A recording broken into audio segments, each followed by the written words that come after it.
তো viewers, wireless signal analysis গ্যাজেটের আজকের ভিডিওতে আমরা দেখাবো যে ওয়াইফাই জ্যামার কিভাবে ডিটেক্ট করবেন। জ্যামার বলতে ওয়াইফাই ডিঅথেন্টিকেশন অ্যাটাকগুলো কিভাবে আপনারা আমাদের এই ডিভাইসের মাধ্যমে ডিটেক্ট করতে পারবেন। অনেক সময় দেখা যায় যে আপনার রাউটারের উপরে বা আপনার আশেপাশে যদি ওয়াইফাই ডিঅথেন্টিকেশন অ্যাটাক কেউ পারফর্ম করে, সেই ক্ষেত্রে কিন্তু আপনি আমাদের এই যে ডিভাইসটা দেখতে পাচ্ছেন এই ডিভাইসের মাধ্যমে কিন্তু বের করে ফেলতে পারবেন আপনার এখানে আসলেই অ্যাটাক হচ্ছে না না হচ্ছে। তো এটা কিভাবে করবেন সম্পূর্ণটাই আজকে আমরা এই ভিডিওতে দেখাবো। আর এই যে এই ডিভাইসে দেখেন, এখন যখন এটাকে পাওয়ার দিবেন এই রেড এলইডিটা জ্বলবে, আর যখন আশেপাশে কোনো ডিঅথেন্টিকেশন অ্যাটাক ডিটেক্ট করতে পারবে তখন এখানে ব্লু এলইডিটা জ্বলবে এবং বা ব্লিঙ্ক করবে।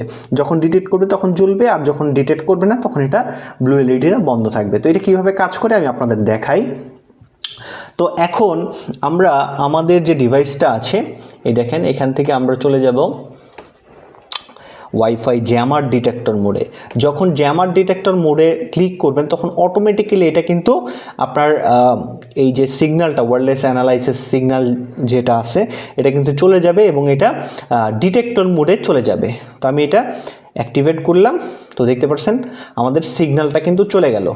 এখন আমাদের এই যে ডিভাইসটা দেখতে পাচ্ছেন এটা কিন্তু জ্যামার ডিটেক্টর মোডে আছে। তো এখন আমরা এই যে এই ডিভাইসের মাধ্যমে আমাদের এখানে জ্যামারটা অন করব। অন করলে আমরা দেখতে পারবো আমাদের যদি জ্যামারটা ডিটেক্ট করতে পারে আমাদের এখানে ব্লু এলইডি জ্বলবে অটোমেটিক্যালি। তো আমরা এটা এইভাবে রাখলাম। এখন চলে যাব এইটার অ্যাডমিন প্যানেলে। তো এখানে এই যে দেখতে পাচ্ছেন সিগন্যালগুলো আসছে, তো আমি এখান থেকে যে কোনো একটা সিগন্যাল সিলেক্ট করলাম। সিলেক্ট করে আমি ডিঅথ অ্যাটাকে যখন ক্লিক করব, দেখেন ডিঅথ অ্যাটাকে যখন আমি ক্লিক করলাম অটোমেটিক্যালি ডিঅথেন্টিকেশনটা অ্যাটাকটা রান হয়ে গেল। এই যে দেখতে পাচ্ছেন ডিঅথ অ্যাটাক রান হয়ে গেছে। এখন আমাদের এই যে ডিভাইসটা আপনি দেখতে পাচ্ছেন ব্লু এলইডিটা ব্লিঙ্ক করছে। এখানে আপনারা দেখবেন যখনই আমাদের ডিভাইসটা আশেপাশে কোনো অ্যাটাক ডিটেক্ট করতে পারবে এটা এই যে ব্লু এলইডি ব্লিঙ্ক করতে থাকবে। এই যে দেখেন এই যে ব্লু এলইডিটা ব্লিঙ্ক করবে বা ব্লু এলইডিটা জ্বলে থাকবে।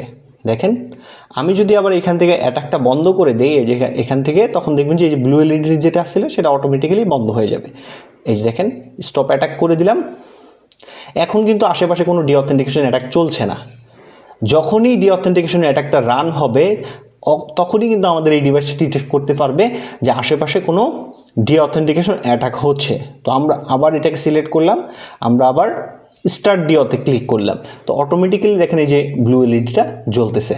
তো এইটা কিন্তু ডিঅথেন্টিকেশন যে প্যাকেটগুলো আছে এটা ডিটেক্ট করতে পারে যে আশেপাশে কেউ ডিঅথ পারফর্ম করছে কিনা, আমাদের এই ডিভাইসটা কিন্তু ইজিলি ডিটেক্ট করতে পারে। এই যে দেখেন ব্লু এলইডি জ্বলছে।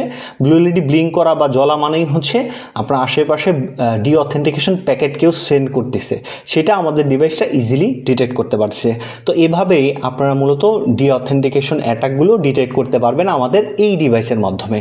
আর এটাকে বন্ধ, এটার এই মুড থেকে বের হয়ে আসার জন্য এই যে বাটনটা আছে ইএন বাটন, এটা প্রেস করলে আবার আমাদের যে ডিভাইসটা আছে এটা নর্মাল মোডে চলে যাবে। তো আমরা এখন যদি যাই আমাদের এখানে আবার আমরা ওয়্যারলেস সিগন্যাল অ্যানালাইসিস টুল নামের যেটা আছে এই সিগন্যালটা পেয়ে যাব। তো এইভাবে আপনারা এই অ্যাটাকটা পারফর্ম করে এইটার মাধ্যমে ডিঅথেন্টিকেশন অ্যাটাকটা বের করে ফেলতে পারবেন। তো আজকে পর্যন্তই, ধন্যবাদ সবাইকে।